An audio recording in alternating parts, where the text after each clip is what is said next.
Hello everyone, TLSG here, back again with another Daily Marvel Snap video.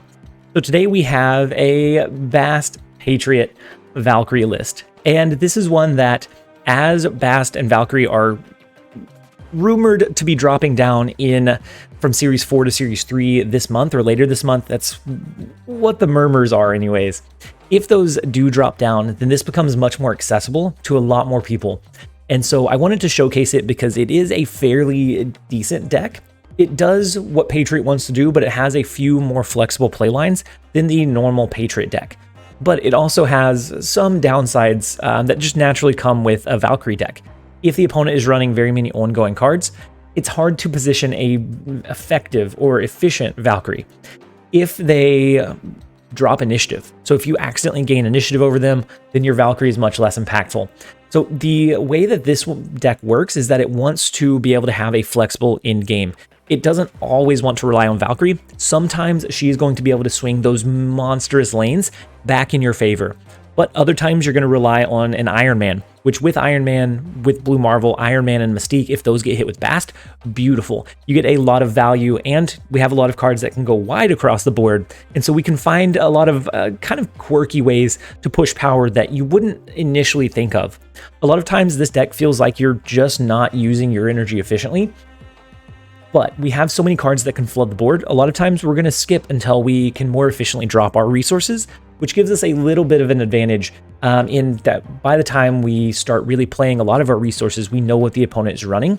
And so we can play around that, whether we want to gain initiative, drop initiative, or whatever that might look like. But overall, my results for this list have been about 56% win rate. Not incredible, but not terrible either. I think the key strength of this list is against Shuri decks. And we haven't been facing too many Shuri decks, but as we start seeing those creep in, depending on the time of day, I think Valkyrie is like that sneaky tech against the Shuri play line. One of the more common meta decks that this one didn't do so great against was sometimes a bounce deck, which bounce right now is just so disruptive, and it's really easy to overlook how disruptive an Iceman or a double Iceman into like a Korg, missing one of your draws, how disruptive that can be for your efficient playline. And you don't always see it as the person that's playing bounce, but being on the receiving end can be pretty challenging. So sometimes if they had a really explosive hit monkey on the last turn, we just weren't able to compete in all of the locations with just how much they can do and how much impact they can have on the board. But other times, if they didn't get their ideal draw and we got ours, then we can just blow it out of the water.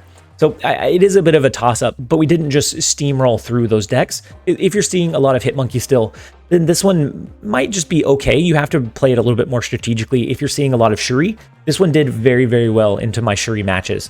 And so if you want to see more of this deck and any of the other decks that we are playing live, make sure to be following us on twitch.tv/TLSGSnap.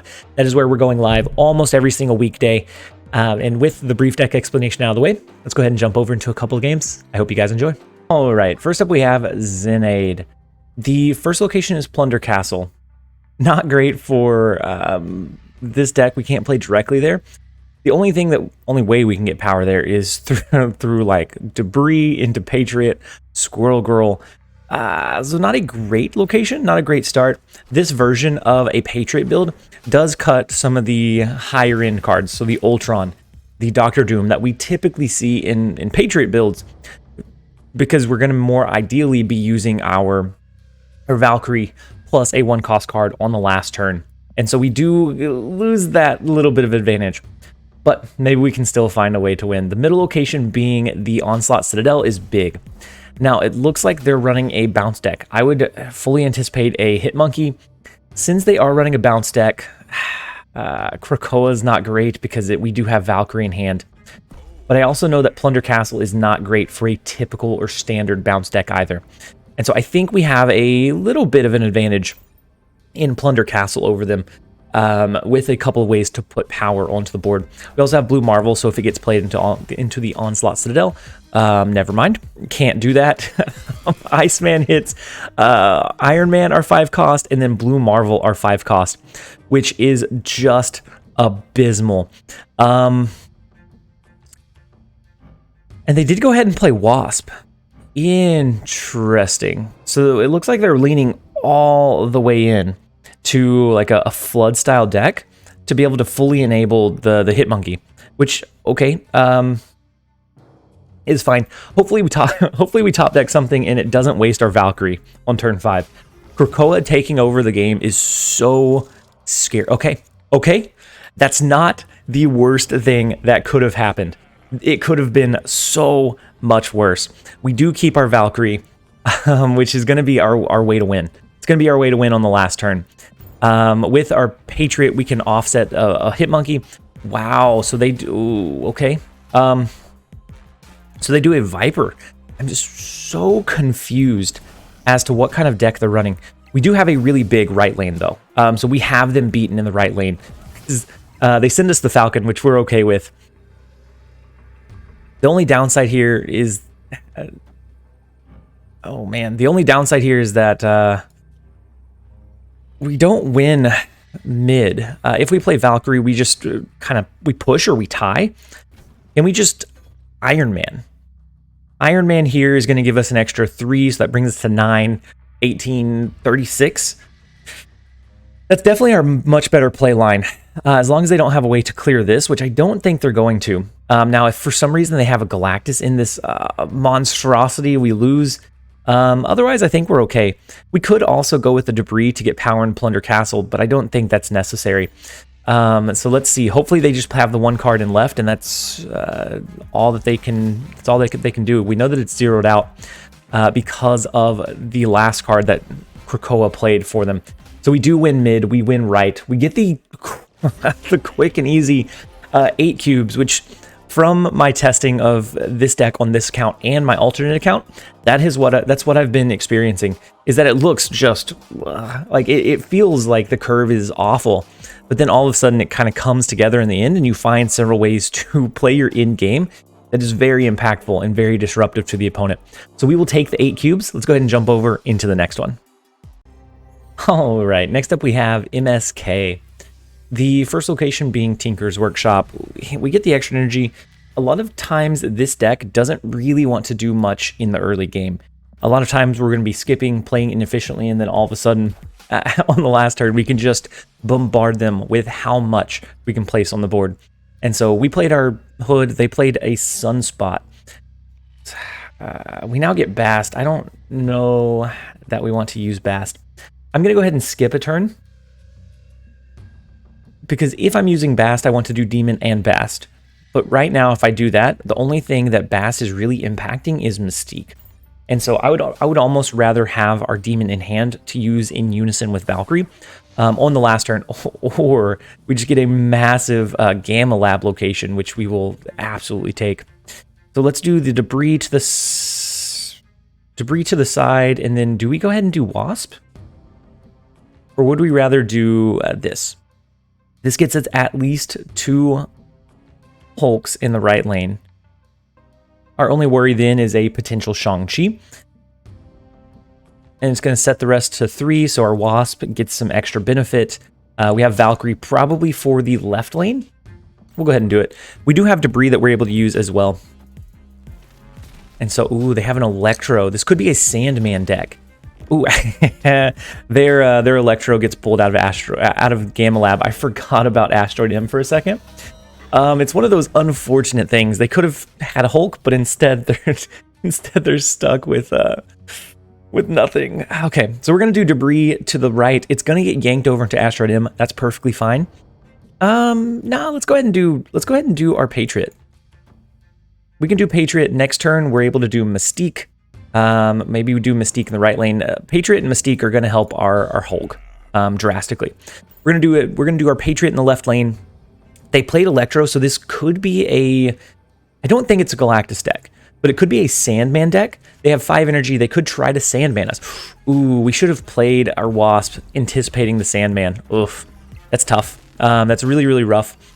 But I think instead of the second Patriot here, we're gonna go with a Debris. Maybe we don't go with Debris. Maybe we go Iron Man mid and then Valkyrie mid. We should have played our Wasp, knowing that the Electro is very telltale signs of Sandman, but it slipped my mind. So we can do Iron Man in mid. We're going to drop the lead here, which is, I think, great. Now, if they have teched in a Shang-Chi, which some Electro ramps do, not all of them though. If they have a Shang-Chi, they're going to swing the Gamma Lab, and we can't really compete for it. Oh no, the Magneto pulls us into the left lane, which is devastating. Very devastating. Well, all right. It still comes down to if they have the Shang-Chi or not. And Odin doesn't really do great. Whatever they play here, we can offset it. We'll have 6. They'll have we'll have 12 unless they cap this one out. Then it comes down to a point differential. We'll see how this last turn plays. I guess they could use an arrow. Arrow into the Gamma Lab would be beautiful from the Electro ramp deck. And a lot of them do still run. Arrow. So an arrow, a Shang-Chi, both of those would have absolutely obliterated us here. Because Shang-Chi would have won this one, they would have won left and right. An arrow, they could have won left and mid. We'll take it. I think they were probably afraid of the Doctor Doom, though. Maybe? I don't know. They were probably thinking maybe Doctor Doom. So if they arrowed to the right, we would have had the Doom bot, which would have pushed us to 10 in mid. We will take a retreat sometimes where we can. That's another 2 cubes. Let's go ahead and take it and jump over into the next one. All right, next up we have Myth. And the first location is X-Mansion, which I'm okay with. It's not overly polarizing, so it doesn't feel necessarily bad that you see it all that often. Now, I'm actually going to skip here too. We could play the Mysterio. Let's go ahead and play the Mysterio. We're going to play the real Mysterio mid, put the fake one to the left and the right. If we happen to draw Patriot, that's fine. We can lean in on that. Otherwise, it's looking like we have some kind of bursty last turn plays. So they play a Bishop in mid. Looks like a probably pretty standard, could be a bounce deck, could be a Patriot deck. Wow, we got absolutely shafted with that X-Mansion. All right, well, it happens sometimes. Goodness. That's rough. That is one of the rougher ones that I've bared witness to. Let's go Rock Slide. If we get a Valkyrie, then maybe we can set that one right. So we're gonna do Rock Slide to the right. Next turn, we're probably prioritizing our Blue Marvel. So they go ahead and preemptively drop a Killmonger. So this looks like a tech deck instead of the Hit Monkey bounce deck that I was thinking it was. Now we still don't have our Valkyrie. That's still somewhere in the bottom of our deck. Same thing with we have our Patriot in the bottom of our deck. Both of those are kind of unfortunate that we don't have. But let's go with the Blue Marvel. And then we'll see. Depending on what we draw next turn, we'll see. This does look like one that has a Shang-Chi, has those counter tools, the Killmonger, the Shang-Chi. Maybe it also runs a Mysterio and a Hit Monkey so that they can just flood on the last turn. We'll see. We'll see how it goes. We right now have 2 vanilla cards, one in the left, one in the right. We have 1 Blue Marvel. We could use Mystique to copy the Blue Marvel, and that would allow us to do a Squirrel Girl. But I think instead, maybe we go Patriot, Mystique, Wasp? That's going to buff this right lane quite a bit. It buffs this left lane by 4, so that brings us to 10. This could push us to 15. Let's do that instead. We're going to do Patriot. We'll do our Mystique actually to the right. I think we lose mid because of Bishop. So let's do this. I don't know that this wins. It's only 1 additional cube. If it was a big stakes, I would absolutely run here. But knowing that they have initiative, knowing that they have to reveal first, a Hit Monkey could be massive. With how many cards they played this last turn, yeah, a Hit Monkey is going to be huge. It is 17. Maybe between the double Patriot buffing this up, it's going to be close. No, it doesn't quite get it, unfortunately. We needed 1 extra power in the right lane. Oof, that is close. Well, it's one of those that, that was an explosive last turn play, and we were still able to kind of hold our own, and we didn't have a great hand. So you're going to take losses every once in a while. We knew and we were able to identify that we lost mid. Unfortunately, the Hit Monkey is a bit too big this time around. Next time we will get them. Next time we will hold it down. Let's go ahead and jump over into the next one. All right, next up we have Moose. The first location is Miniaturized Labs, so we only have a couple of turns to play there until turn 6. I'm going to go ahead and play our Hood. Our Hood is a phenomenal card that gives us a really big target for our Patriot. We also could end up using Valkyrie in this lane to set those both to 3. Which I think we might potentially do. We have the Squirrel Girl. I don't necessarily care for doing the Squirrel Girl early. Maybe we just do Demon right now. With the Sunspot, we don't have to worry about them running a Killmonger nearly as much. We could do Squirrel Girl as well, but that starts really limiting the space we have to play. Even though the later part of our hand or our curve is really expensive, we have so much go wide potential in our earlier cards that we don't necessarily need to rush everything else out onto the board. So let's do the Bishop this turn. We're going to spread it out across the board. Actually, Squirrel Girl now can't push over here, so we would have to rely on Squirrel Girl, Wasp, Valkyrie on the last turn. Actually, we can do that. That's not terrible. That's probably the play line we're going to go with. Unless we get 0 or any other cards that we feel like we need. Okay, so the Sunspot, 0, Titania. Looks like a pretty standard Shuri deck. So I think we can... I mean, actually, something I didn't think about with Valkyrie. If we gain initiative, we probably won't because of the Sunspot in the left lane. But if we did, we could Valkyrie their big target, their big Red Skull, and then their Taskmaster would be abysmal. It would be tiny. We're not going to be able to do that, unfortunately. Ooh, the Moose has played a lot of Shuri. They have the black and white base Shuri. We do get Mystique. So, I mean, their Red Skull is going to give +2 to each lane. It's not terrible. Maybe we play Wraith away from Valkyrie.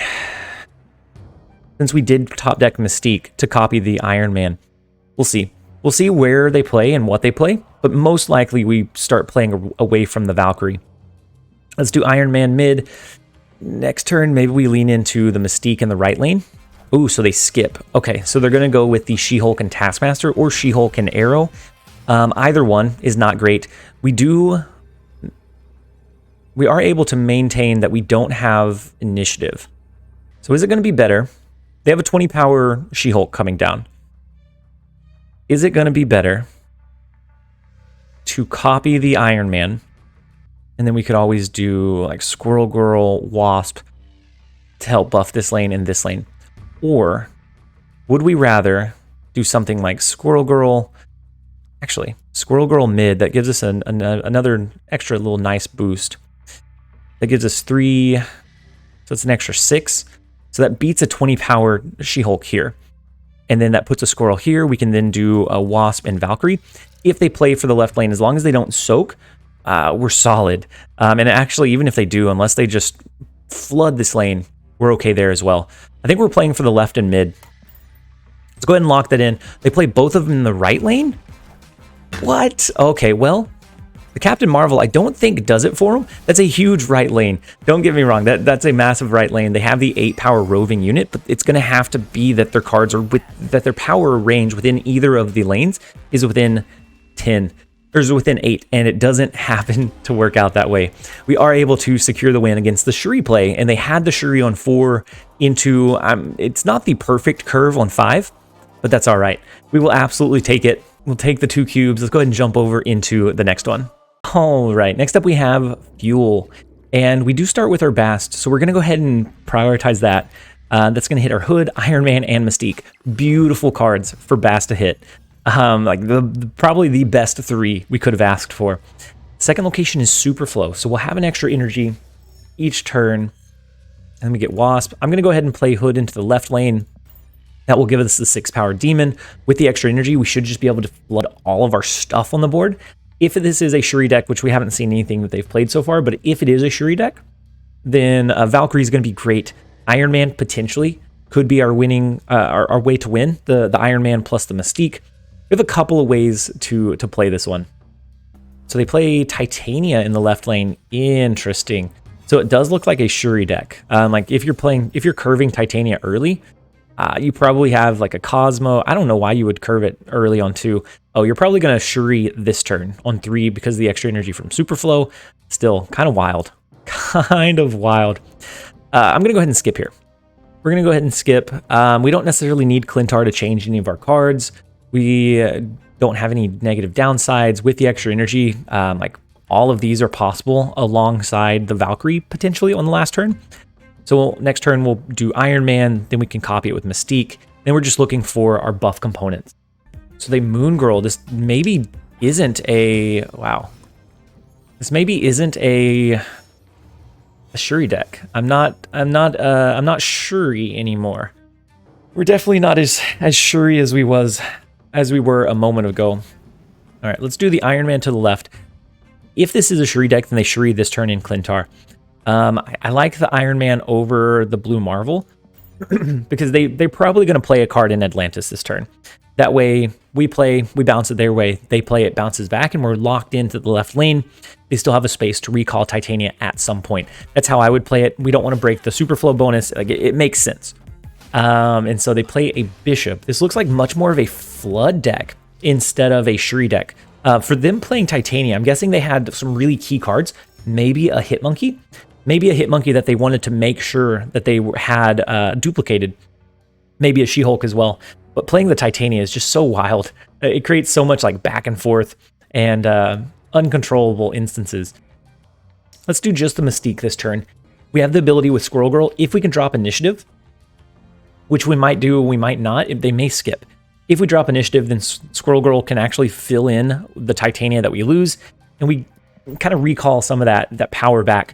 I think we lose. I think we keep the Initiative though, unfortunately, because right now we just have too big of an Atlantis lane. And so they Bast this turn. The Bast and the Beautiful. None of these have been None of these have been Moon Girl just yet. So we keep Initiative. Valkyrie's not our play, but I think something like this is that we can do Demon. Let's do Squirrel Girl, Demon, Wasp. We probably lose the left lane once they pop Titania back onto their side. I don't know. Since we have Initiative, Squirrel Girl's not going to fill back into that Titania slot. They probably push one of their big Hitmonkeys in mid. They didn't snap on us, so I'm going to give them the courtesy of letting this play out. Both of their Hitmonkeys is what I anticipate, is 2 Hitmonkeys here, starting at 3 power, both going to be rather impressive. So the Mysterio makes perfect sense. So right now we're winning, depending on how many cards or how much gets pushed over there. Maybe we win the left lane with just the Blue Marvel bonus. We do, right? That's a massive Hitmonkey mid lane, but we win the left lane, we win the right lane. Even though they had double Hitmonkey agents at 13 power each, we were able to still find a way to pull it home with the, this is not a clean game. But with the resources, we have several options. It doesn't all lean on the Valkyrie, and I think that's where the strength of the deck comes from. But with that one, we are going to go ahead and end the video here. I hope that you guys enjoyed it. If you did, make sure to give it a like and a comment down below. And as always, this has been TLSG. Later, guys.